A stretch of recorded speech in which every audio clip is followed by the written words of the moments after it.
Coming to stage now, a very funny gentleman. If you guys have ever been to the Camino Playhouse, he's an improv extraordinaire and a good friend of mine. Give it up for Mr. Bob Dahl. I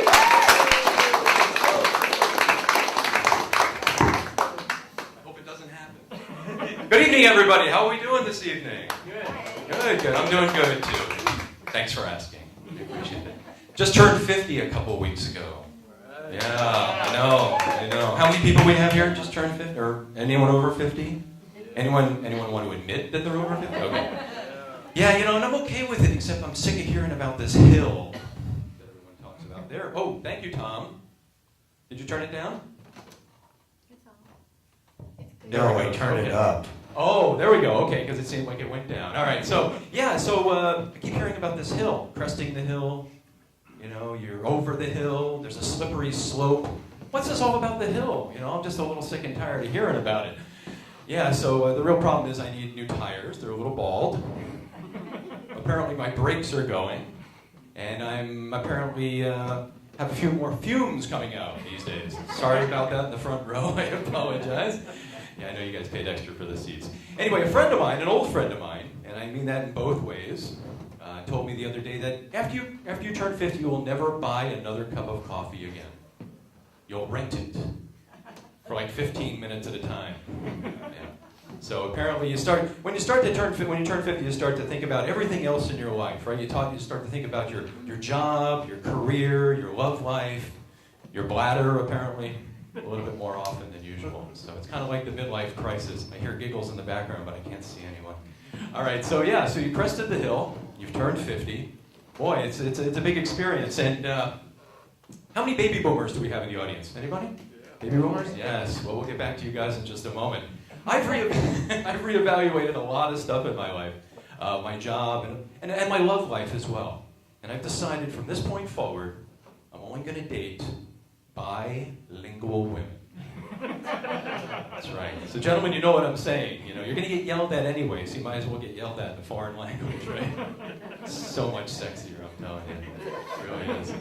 Because if she says, hey, take the garbage out, it sounds a lot like, hey, have you been working out? So I just do the substitution method. Works fantastic. So whenever she says, hey, take the garbage out, I said, yes, I have been. Thank you. Let me just get that garbage for you now. Yeah, it works well. So baby boomers, anyone who's born between the years of 1946 and 1964. So we have a few of you out there, right? So I am the last of the boomers, very last of the boomers. So remember when we were kids and people would ask you what you want to be when you grow up? What would you say? Doctor, fireman, maybe superhero, right? Great occupations, all noble occupations. And more importantly, easy to explain, right?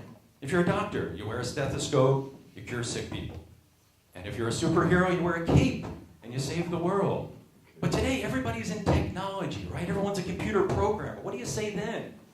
I wear a hoodie to work, and that's all I got. I mean, some of these job descriptions are unbelievable. Imagine you're a software engineer, and you're at your kid's school, right? And they invite you up for career night, and you're going to explain what you do for a living, and the teacher says, okay, Mr. Dahl's here to tell us what he does for a living. Thank you, boys and girls. I create pattern-oriented software architecture for networked object methodologies. Mr. Dahl, you're scaring the children. I'm sorry. I'm a cloud architect. You're still doing it, Mr. Dahl. Can we get the orthodontist back up here, please? Because some of these technology job descriptions are unbelievable. I don't even know what I just said. I just pulled it off the internet. But pretty amazing job descriptions. How about even in marketing? Has anyone heard of a brand evangelist? Yeah. Anyone know what that is? Yeah, there's a few marketing people out there. Brand evangelist. Does that mean you have a product that's so incredible you actually have a religious following? I guess there's Apple. Pretty much. Anyone been to an Apple store before? Ever been to the Genius Bar? That's pretty arrogant, don't you think? The Genius Bar. When I was in college, every bar was a Genius Bar. If you had 3 kamikazes in you, you were Einstein. Unbelievable. But lots of tech terms out there, too, and they're really hard to follow. I mean, everybody's got to learn a brand new language. A selfie. 30 years ago, we didn't know what a selfie was. But imagine if we did have this language back then. A selfie now is, of course, a photo you take of yourself. Back then, it was a backup plan if your Friday night date canceled. I have to take a selfie. Photoshopping, right? When you alter a photo with a very expensive software package. Back then, you were just redecorating your apartment. And what about soft launch? Has anyone heard of a soft launch before? You know, I'm soft launching my product. I'm soft launching my book, my restaurant. Well, back when I was in college, you know, it didn't mean a well-planned early release of your product. It wasn't well-planned. Let's just put it that way.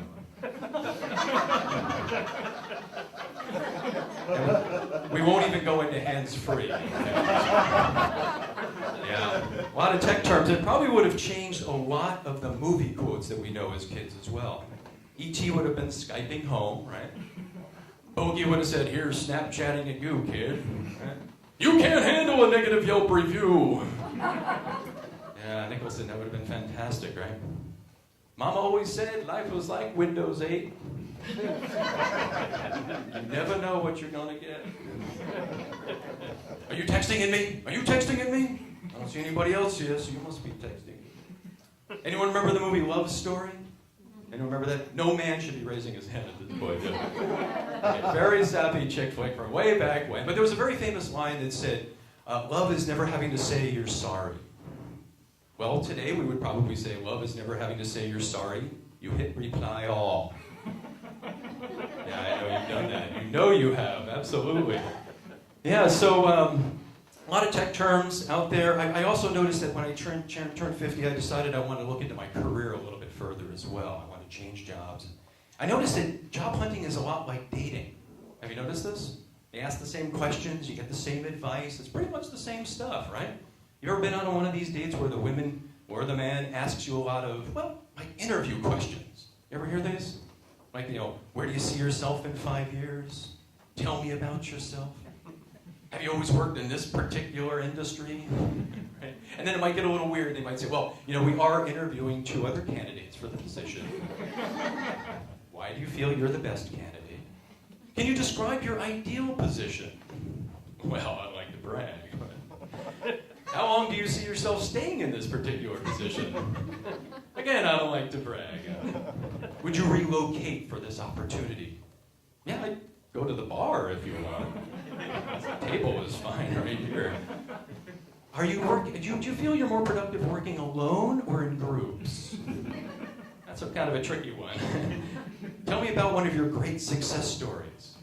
Well, remember that question you asked about alone or in groups? I've got a story for you. Then she might also ask, she might say, what would you bring to the table that would bring excitement and variety to this organization? And I'd say, her. We could bring her to the table. That would really probably liven things up just a bit right there. There's also a new app on the internet. Have you seen this on your cell phones called Tinder? Has anyone seen this? There's lots. Internet dating is like internet job hunting, right? This thing called Tinder, you basically, on your cell phone, you get a picture of the person you're going to date, their age, and maybe a little bit of information about them, and that's about it. Now imagine if job hunting was that easy.